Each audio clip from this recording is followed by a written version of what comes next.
Good morning student, कैसे हैं आप सब लोग बेटा। होप आप सब लोग बहुत अच्छे होंगे बेटा। तो आपको इससे पहले वाली वीडियो में हमने एक्सरसाइज 10.3 के क्वेश्चन नंबर 10 तक आपको समझाया था। आगे के उस क्वेश्चनों को हम इस वीडियो में समझेंगे। इस वीडियो की हेल्प के बाद आपका ये चैप्टर 10 यहाँ कंप्लीट हो जाएगा, ठीक है बेटा। उसके बाद नेक्स्ट वीडियो में हम चैप्टर 10 11 के बारे में समझेंगे। तो आज ये वीडियो का लास्ट लेक्चर है, तो इसे ध्यान से समझिएगा। तो आइए देखते हैं क्वेश्चन नंबर 11। क्वेश्चन नंबर 11 में आपसे कहा गया है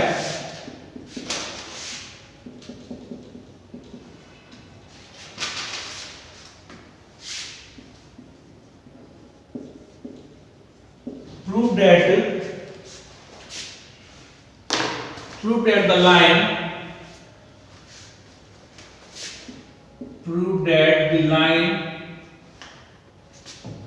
through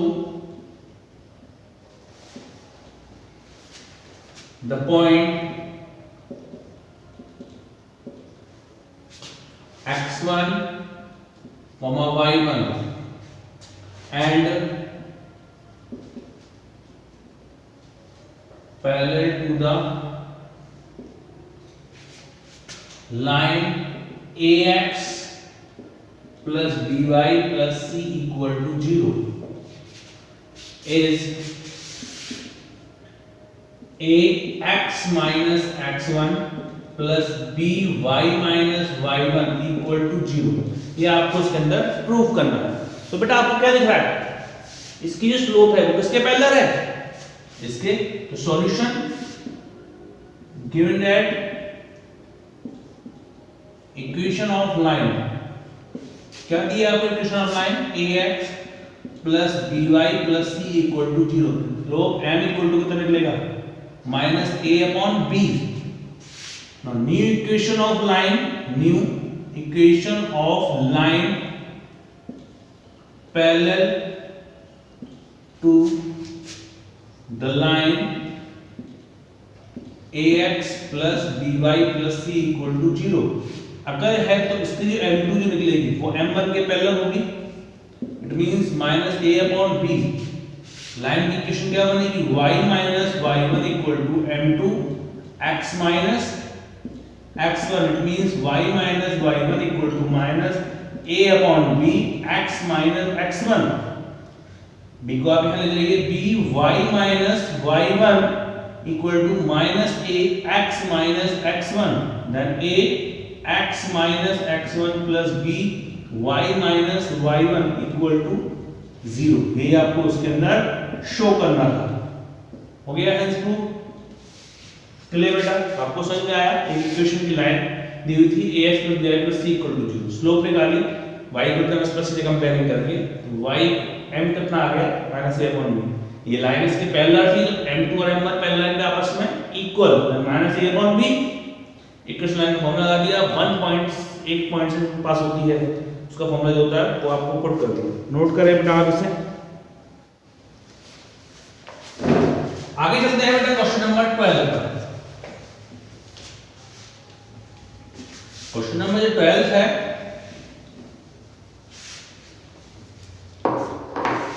उसमें लिखा है two lines passing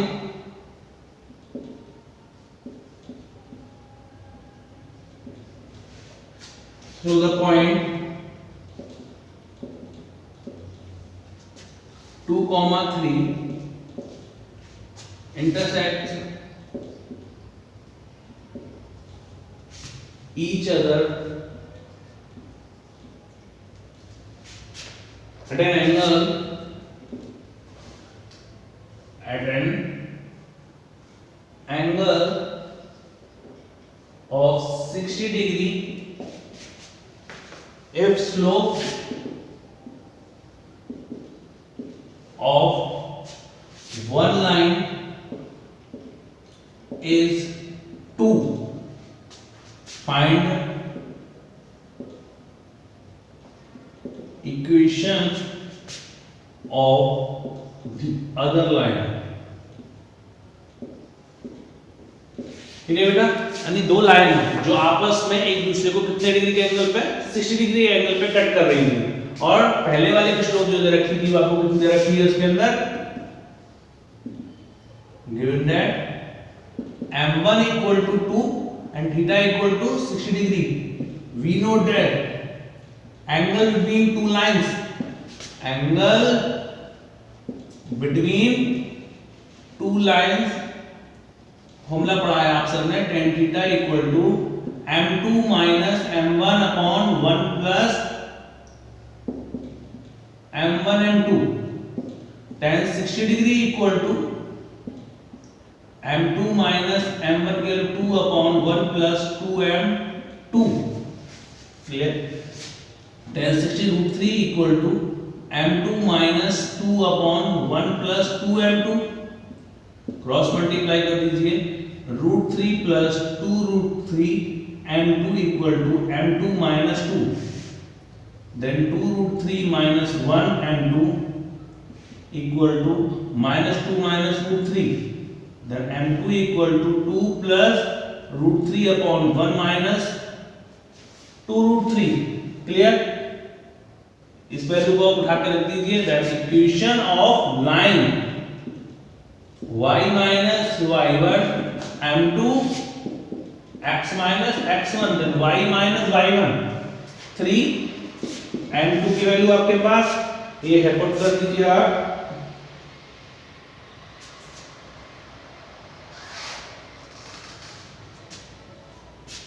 2 plus root 3 upon 1 minus 2 root 3 bracket में x minus 2. सॉल्व कर लेना, इसका आंसर निकल आएगा. दो वैल्यू निकलेगी, एक बार यहां से प्लस की, एक बार minus. If tan 60 degree equal to minus m2 minus 2 upon 1 plus 2m2, tan 60 की value again root 3 equal to minus m2 plus 2 upon 1 plus 2m2, cross multiply root 3 plus 2 root 3 m2 to minus का m2 plus 2, then 2 root 3 plus 1 m2 equal to 2 minus root 3, then m2 equal to यहाँ से कितना निकलेगा 2 minus root 3 upon 1 plus 2 root 3. एक बार यहाँ से रख दीजिए, then y minus 3 equal to 2 minus root 3 upon 1 plus 2 root 3 x minus 2. ये दो आंसर आपके निकल के आएंगे. क्लियर बेटा? सबसे पहले आपको m1 दिया था, इसके अंदर 2, थीटा दिया है 60 degree, angle between two lines का फॉर्मूला हमने ये पढ़ा है. एक बार इसको प्लस लेते हैं, एक बार माइनस. हमने प्लस लेके सॉल्व किया, m2 माइनस m1 के लिए 2 on 1 plus 2m2, cross multiply किया, m2 वैल्यू हमने यहां पर हमने फाइंड आउट कर ली. m2 की वैल्यू आ गई 2 plus root 3 upon 1 minus 2 root 3. Same formula लगा दिया हमने इक्वेशन लाइन का, y minus y1 equal to m2 x minus x1. तो वैल्यू पुट कर दी m2 की और x1 y1 की. एक बार इसको माइनस का लेके चले हम, उससे निकाली इक्वेशन, दूसरी इक्वेशन फाइंड आउट होगी. तो बेटा ऐसे नोट करें.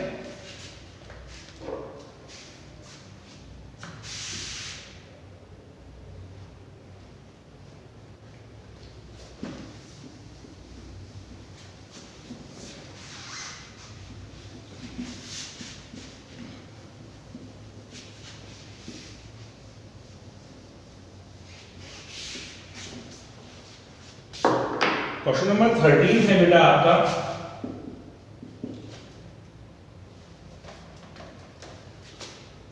Find the equation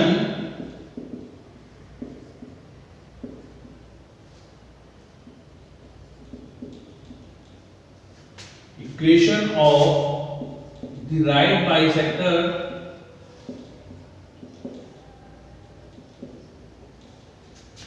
of the line segment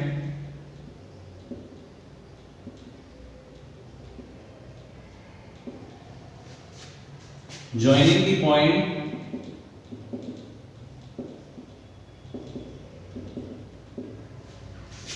3,4 and -1,2.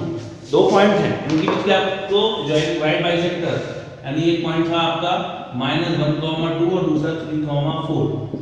उसके बाइसेक्टर पे आपको एक 90 डिग्री के एंगल बाइसेक्ट करेगा उसको. एक पॉइंट ए, ये बी, ये सी और ये डी. आपको सीडी की लाइन की इक्वेशन फाइंड आउट करनी है. सॉल्यूशन देखिए, we know that C is the midpoint of AB, midpoint निकाला मैंने इसका, तो -1 प्लस 3/2 प्लस कॉमा 2 प्लस 4/2 1,3। क्या बेटा, आप इस लाइन को देख लीजिए, ये लाइन और एक ये लाइन इसके ऊपर कैसे पड़ रही है, परपेंडिकुलर। अगर इस लाइन की स्लोप निकाल लूं m1 तो m2 इसके ऊपर परपेंडिकुलर है। अगर दो लाइन आपस में एक दूसरे के परपेंडिकुलर है तो पढ़ा था मैंने m1 * m2 = -1। m1 आपके पास मिल गया, m2 आप निकाल सकते हैं। तो slope of line AB equal to y2 minus y1 upon x2 minus x1. It means 4 minus 2 upon 3 plus 1. Then 2 upon 4 equal to 1/2. The slope of CD equal to -1 upon m1. It means -2. Now equation of line y minus y1 equal to m2 x minus x1, then y minus y1 कितना निकला, जो इसके mid point है नहीं 3 minus 2 x plus minus 1, then y minus 3 minus 2x plus 2, it means 2x plus y equal to 5। तो ये equation of line निकल गया है। क्लियर बेटा, नोट करें आप इसे सब।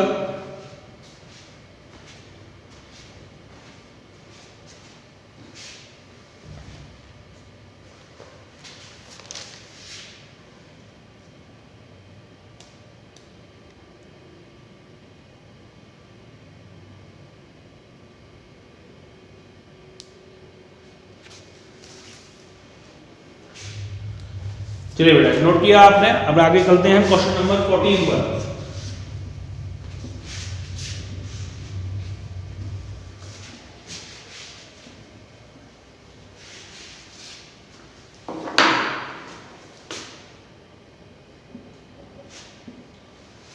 क्वेश्चन नंबर 14 आपसे कह रहा है find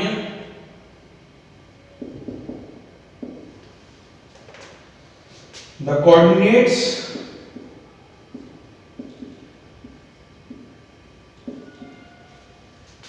of the foot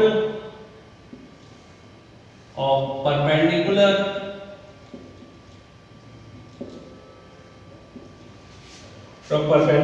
from the points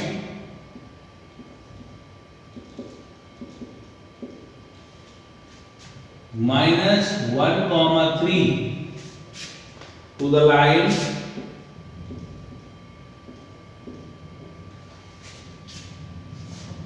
3x minus 4y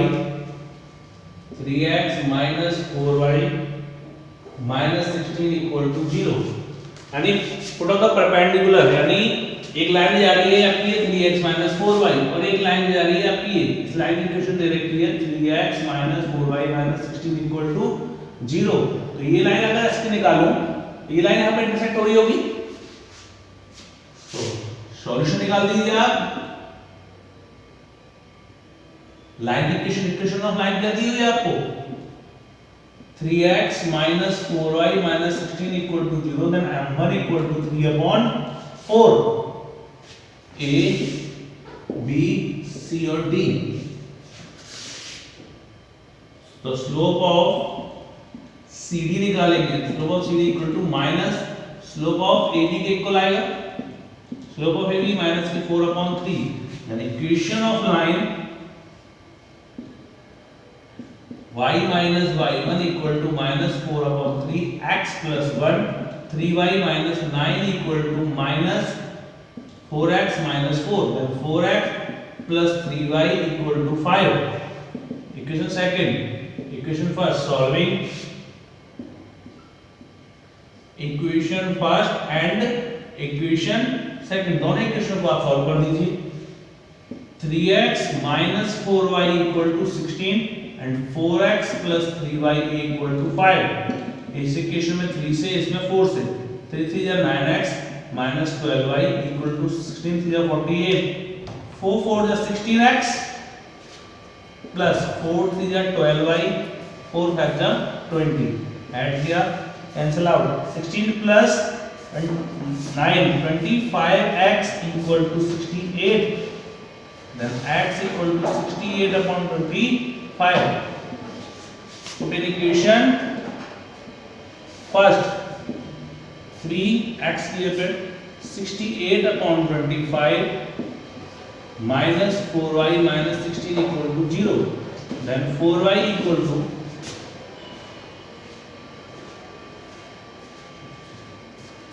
3 24 4 carry 2 3 18 20 from 25 minus 16 then 4y equal to 25 take LCM 204 minus 16 into 25 400 minus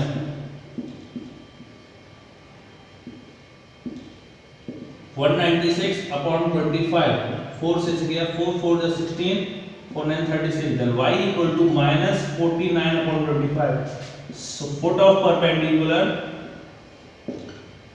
are 68 upon 25 minus 49 upon 25 ये इसकी foot of perpendicular find out होगा सबसे पहले जो आपको line given थी m1 उस line की इक्वेशन की स्लोप निकाली हमने m1 इक्वल टू आ गया 3 upon 4 slope of cd perpendicular डल रही है perpendicular slope -1 upon slope of AB it means -4 upon 3 equation find out करी इक्वेशन मिल गई आपको ये इस इक्वेशन के निकलने के बाद दोनों इक्वेशनों को आपको सॉल्व करना था सॉल्व करने के लिए एलिमिनेशन मेथड लगा दिया और जो पॉइंट निकल के आया वो आपके फुट ऑफ परपेंडिकुलर नोट कर ले आप इसे बेटा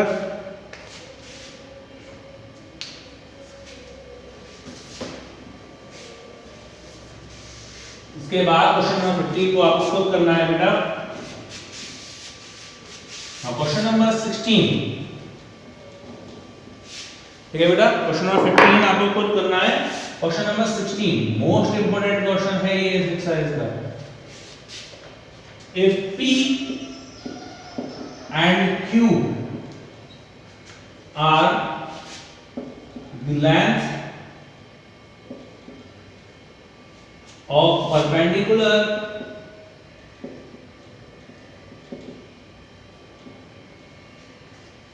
from the origin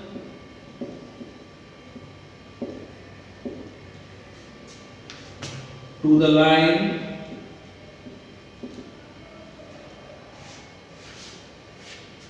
x cos theta minus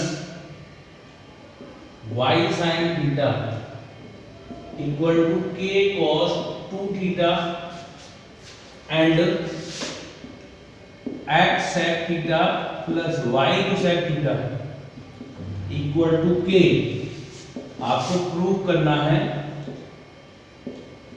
p square plus 4q square equal to k square ठीक है बेटा लेंथ ऑफ परपेंडिकुलर की बात हो रही है किस पर ओरिजिन से सिंपल सॉल्यूशन देखना है p is the length of perpendicular from the origin of line x cos theta minus y sin theta equal to k cos 2 theta क्या होती है length of perpendicular p equal to c upon यानी k cos theta upon root में cos square theta plus sin square theta क्योंकि length of perpendicular का formula होता है length of perpendicular equal to c upon root में a square plus b square cos square theta plus sin square theta 1 then p equal to कितना आ गया यहां से आपका k cos 2 theta same q is the length of perpendicular from the origin of the line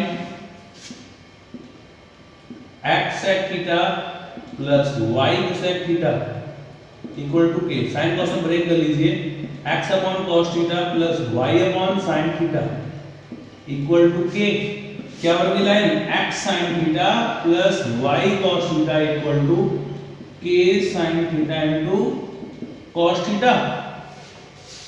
इसकी length q equal to k sin theta into cos theta upon same और sin square theta plus cos square theta. क्या बचा आपके पास? k sin theta into cos theta. अगर मैं इसमें 2 से मल्टीप्लाई 2 से डिवाइड कर दूं तो 2 sin theta into cos theta क्या बन जाएगा आपका? sin 2 theta. Now prove that p square plus 4q square equal to k square। ये आपको प्रूव करना है। LHS ले ली मैंने। p की वैल्यू k cos 2 थीटा का whole square plus 4 1/2 k sin 2 theta का whole square k square cos square 2 theta plus 4/4 k square sin square 2 theta. ये 4 से 4 cancel, k square common cos square 2 theta plus sin square 2 theta then k square into 1 equal to k square RHS। ये आपको आना था है इसको। चलिए बेटा नोट कर लीजिए आपको।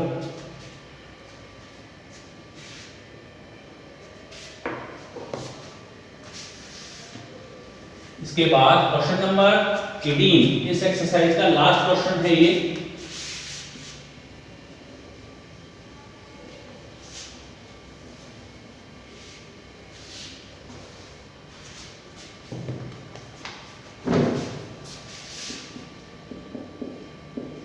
If P is the length of perpendicular from the origin to the line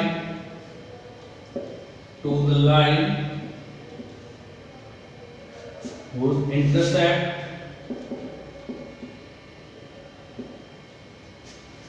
on the axis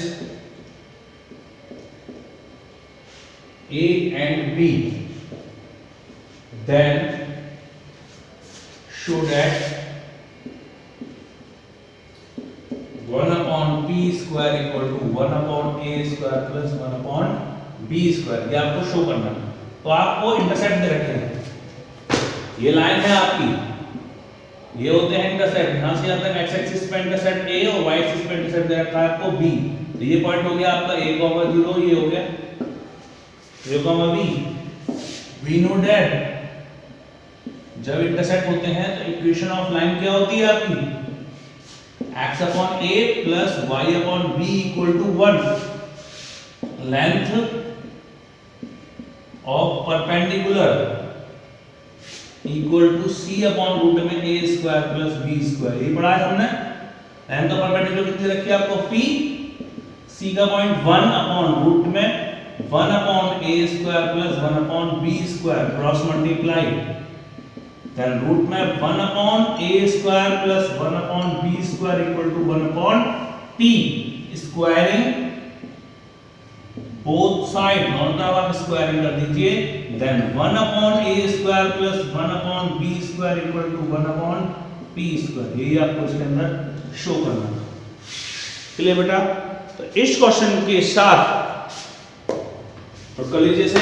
तो बेटा इस क्वेश्चन के साथ ये एक्सरसाइज और ये चैप्टर यहाँ पे कंप्लीट होता है। बाकी इसकी विशेष एक्सरसाइज को आप खुद करेंगे और कोई डाउट आता है तो आप मुझसे पूछ सकते हैं। तो क्लियर बेटा?